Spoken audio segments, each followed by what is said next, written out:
Hello and welcome back to the Doctor Who Marathon. I'm your host McEdam, and today we're going to be talking about the Series 11 story, Rosa, written by Maria Blackman and Chris Chibnall, and is directed by Mark Tonderai, who previously directed the last episode. This would be his last story for this season anyway, if I remember correctly. This story goes and tackles with a historical figure, the first historical figure since the day of the Doctor, which I think it was like 5 years prior. Yeah, it's strange to think that Capaldi never met a historical figure. It's really strange. But anyway, dealing with the life of Rosa Parks, civil rights activist, after in Montgomery, Alabama, she didn't get off her bus in segregated. There's a segregated bus where people of color had to sit on one side of the bus, and then white people have to sit on the other side of the bus, and essentially it's it's the dealing with the collapse of that, shall we say. The episode at the time was hugely praised. It was highly regarded by many fans at the time, and there were some criticisms. There were some people who you didn't like the episode, of course, but the fact that this story takes itself really seriously. It takes a lot more an adult approach. They even use the N-word, which surprisingly isn't the first time that Doctor Who has used it. For those of you who don't know, the first Doctor era had the N-word in the story of Celestial Toymaker, when it did the eeny, meeny, miny, mo, the original context of that. So that's very strange. This would be our first historical story of the 13th Doctor era, as well as just blah, blah, blah, blah. So let's get into the story at hand, where we have the Doctor, Brian, Ryan, and Yaz. They all find themselves in 1955's Montgomery, Alabama, and the cinematography, the directing in this story, absolutely sublime. It really gives you that 1950s feel, and the costumes and the sunlight on it is just absolutely astonishing. But this story really sets up something very unique in the context of eras of Doctor Who. With most stories prior to this, in terms of historical figures, historical facts, shall we say, dealing around race and political ideologies, this kind of stuff, Doctor Who usually tackles it in two different ways. Either A, it is tackled, but it's kind of in the background. A great example of this is in Remembrance of the Daleks, where there is this kind of hint, there is this kind of idea that racism is going around, especially when Ace looks at the sign and says no colours. But it's in the background per se to the main actual narrative that may deal with race as well, but in a different fictionally kind rather than true historical fact kind. Or B, the other way that Doctor Who usually does it is by trying to ignore it entirely. A great example of this is in the Shakespeare Code, in which Martha had fears of being called a slave or something, or not being treated very well because of the colour of her skin, and the Doctor just kind of shoves her worries to a side and is just just act like you own the place, and then nothing really in the story really tackles with that ideology. Another great example is Thin Ice, where a similar thing happens to the companion Bill. But here, right off the bat, the story has decided that this era of Doctor Who is going to be very different, where Ryan, he sees a woman drop her glove. He goes to pick it up and retrieves it, and was trying to be nice. Be there you go. Here you go. Here's your glove back. Only to suddenly just get assaulted by her partner, who's don't you dare touch a white woman again, or something like that. And then it's here where they get introduced with Rosa Parks. And the context of this is just absolutely brilliant on a story level.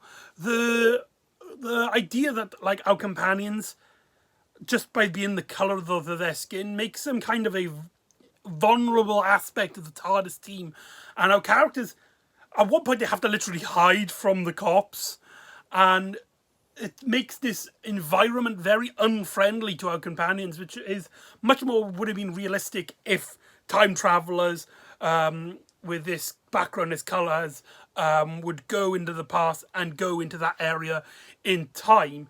It's just very interesting to see how grown up and how serious this story takes that element and takes that narrative forward. There's also a great quote from Muhammad Ali in this story where one of the characters is like, we don't serve the N-word around here, to which Ryan is like, good, I don't eat them, which is a reference to Muhammad Ali, famous boxer who has dealt with racism almost all of his life. And it's just like, there's so many great like little references and little touches on that.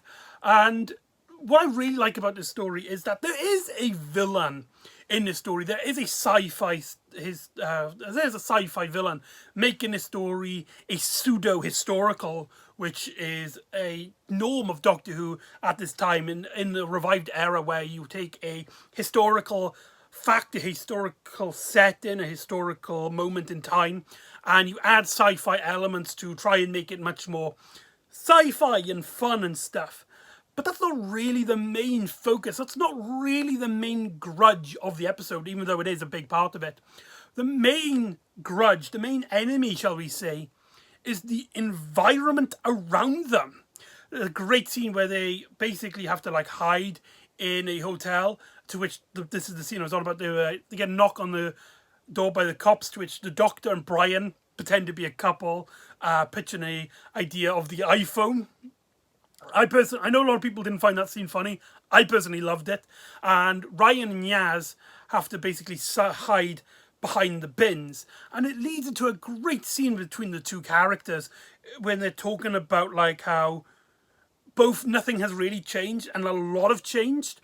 Like Ryan is like, he still deals with this kind of racism and stuff in work where he works. And so does Yaz. When she says like she'd be called a Paki and stuff, or a terrorist in her line of work as a policewoman. However, as Yaz points out, things do get better for people. And then like in 50 years' time, or more than 50 years' time, they will have a black president. Though the story is depressing, because at the time of this episode aired, Donald Trump preceded Barack Obama, and that was just a spiral twirl of misogyny rubbish. Just so that's really dark, but the story doesn't mention that. So if anything, the story has gone really light on the subject, but what do I know? Now, there's some really great scenes in this story. This is what I really like about the story. It's really about scenes, and it actually reminds me a lot of a first era Doctor Who historical figure, where the story is much more focused on the facts, much more focused on getting you involved in the environment and the characters and the history of it. There's even a scene which might be a bit dumbed down for audiences, but it does actually kind of work, where the Doctor basically writes on the wall and is asking like all of the companions, like, what do they know about Rosa Parks? Who's the bus driver? What time she went in? It's like basically like a historical history lesson, which, for those of you who don't know, when Sidney Newman and Verity Lambert were creating Doctor Who back in 1963, that was kind of the idea of the historicals. The sci-fi stories, the future stories would be set more on talking about science and would deal with real-life scientific ideologies and ideas, whilst the historicals will get children to learn about history. And kind of over time, Doctor Who has morphed into something completely different, but this kind of goes back to the original ideas that Sidney Newman and Verity Lambert came. If anything, to a lot of people, this story is much more entwined to original classic Doctor Who, especially from the 60s. Like, I had so much 60s vibe. I think if you turned down the colours, if you turned off the colours, you would get this really sweet 60s vibe, with the exception of one element, which I didn't like, which we'll get onto that when we talk about the ending. However, like, there's so many, like, great, just learning about, like, this world, this environment, just seeing all of these places. But let's talk about the villain of the story. Kragnos, played by Joshua Bowman. He doesn't really get a lot of screen time. The story isn't really about him. Essentially, he is this fascist, racist person from the far distant future, who has gone back in time to try and stop the Montgomery bus boycotts of the 1956, I believe it is, with the events of her Rosa Parks stopping it happening in 1955. He does a great job here, even though, like, I don't think he has a lot to have a big screen presence. There are some really great scenes with him and Jodie Whittaker where you can clearly tell these two characters, they will not budge. They will not compromise for each other, leading into some really great dramatic scenes. They meet up, I think, twice in the episode, but those scenes are great. One of them is when they're outside and they're on these, like, water containers, I believe they are, just outside the bus station. And they're standing there, and the way he's confronting her and the way she clearly isn't backing down.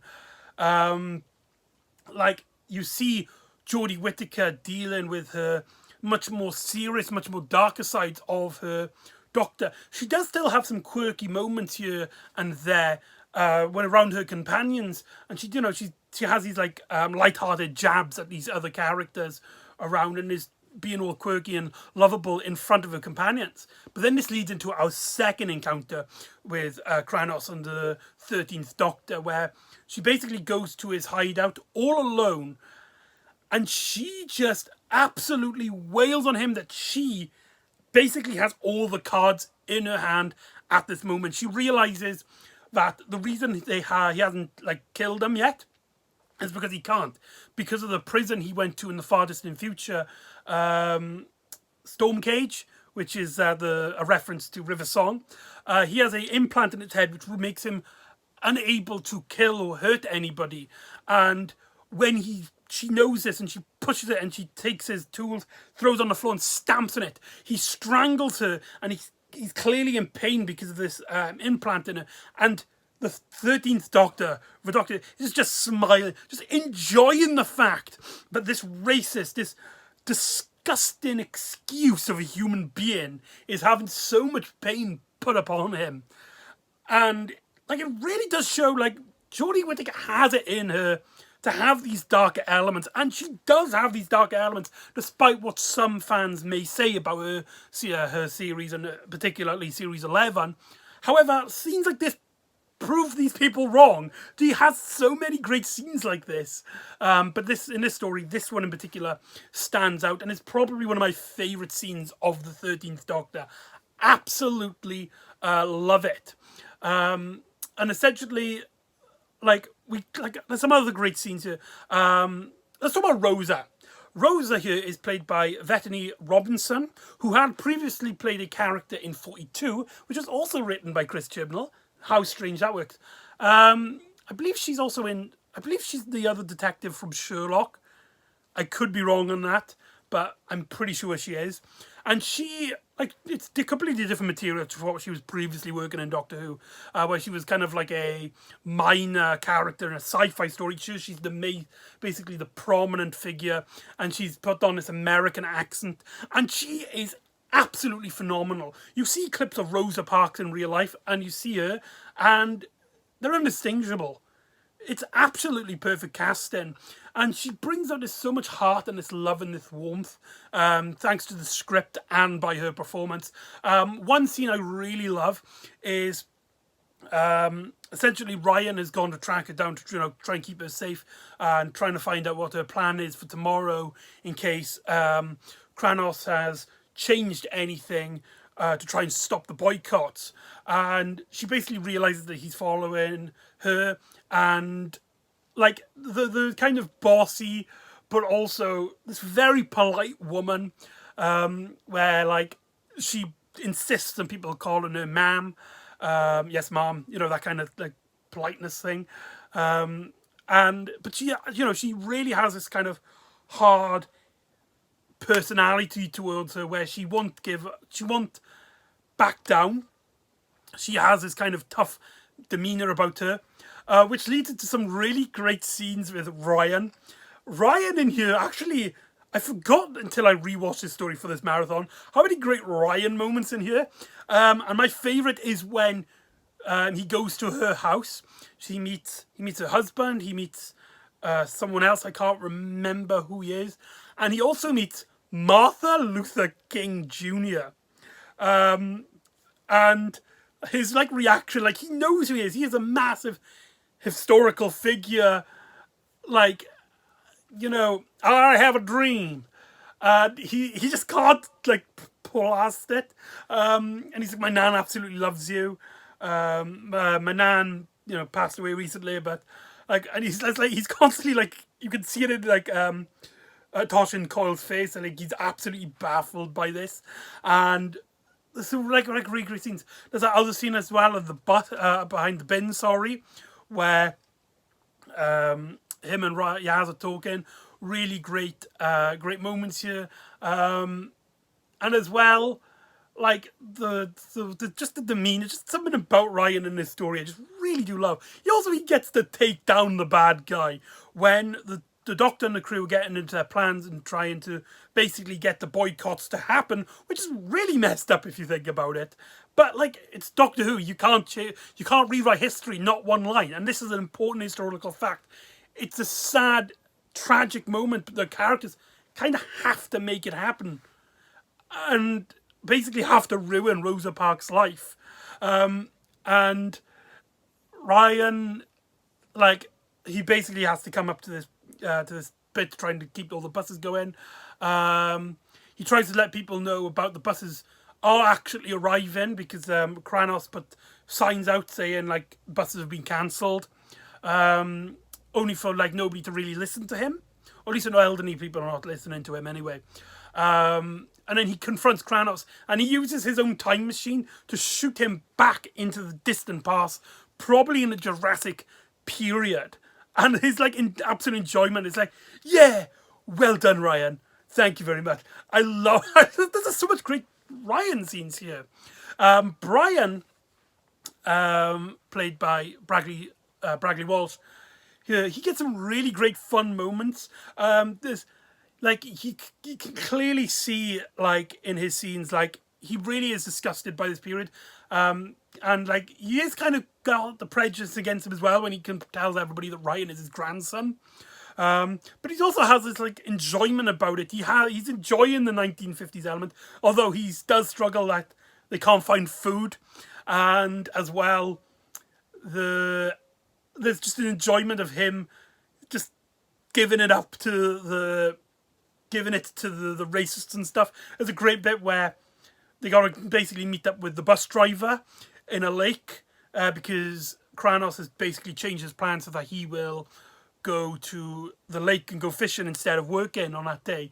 And then Brian brings Ryan around, and them two together, and that scene is just phenomenal.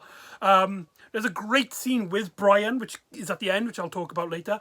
But let's talk about like the weakest link in this story, I think, and that is Yaz. Yaz does have these like awkward moments towards her because they clearly around in these parts don't have much Pakistani heritage around. People keep calling her Muslim, not Muslim, Mexican, sorry. And she's just like, what the hell? I was like, nothing. And it's clearly like these people have no real concept of the outside world from where they are.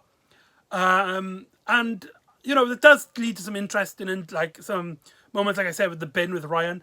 But the thing with Yaz at this point in time now is that she's starting to become, like in the Ghost Monument, she's the character which needs other characters. She basically stands as an emotional support for other characters to basically reveal their emotional character traits.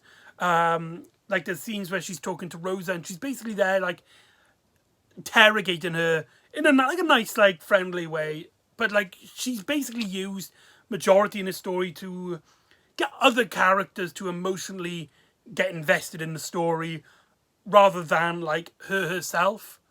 And it's the same thing that happens with the Ghost Monument, and this is a problem with her throughout the story, throughout series 11. And it's something as well which, like, proves that this TARDIS team might be a bit too big for its own good. And like, if series 11 had to cut down a companion, it'd have to be Yaz in this era so far. Now, let's talk about the ending, where our characters, they basically got the plan like working. They got the bus going, they got Rosa Parks in the bus, they got the racist bus driver in the place, and there's plenty of people there. Brian is just like, right, I gotta, come on, we've done, we gotta go now, we can't be a part of this. But the Doctor hesitates and tells Brian not to get off the bus. For you see, because of the earlier incidents regarding the not enough people on the bus, that means if they leave, there's 3 extra spaces and Rosa Parks wouldn't be asked to be moved. Our 4 main protagonists have to stay on the bus and let Rosa Parks in front of them, basically being the ones responsible for her being kicked off the bus, being arrested by the police, and starting this absolutely horrible moment in her life. And like, this hits hard for like all the characters, with Yaz, Ryan, being, you know, people of colour, you know, have suffered from this kind of prejudice, and Brian seeing it firsthand with his partner Grace and his grandson Ryan. And as well, Ryan is like, this is such a lovely guy who doesn't really care about this kind of stuff, and is, you know, is the bus driver, and he is, you know, he has this kind of love in his personality, especially for the communities and the buses and stuff like that. When he says, I don't want to be here, and Bragley Walsh's face is in tears, what a performance. It's literally just a shot of him saying, I don't want to be here. But you really feel it hit hard. And it's just such a sad, messed up situation which Doctor Who, science fiction, but specifically Doctor Who, is absolutely suitable to tackle. And I think the story has earned that really emotional hit in the narrative. The story, I do believe, does kind of mess it up by having a song. I can't remember the name of the song, but it's like a modern popish song, which really felt out of place. I understand the reason they did it was because Vincent and the Doctor did it from Series 5 with Matt Smith, Doctor.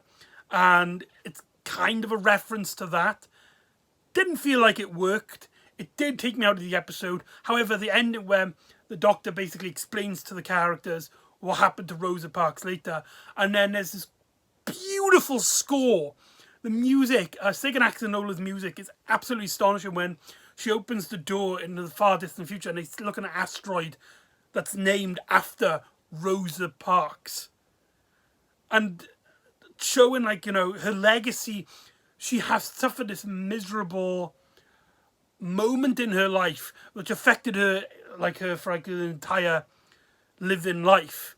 And she, because she stood up for what she would not move, she would not get off the bus, she stood, had a massive impact on history, and her legacy will continue on even into the far distant future.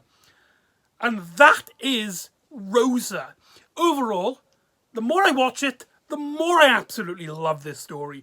It brings back a era, a style of Doctor Who which we haven't really seen since the 60s.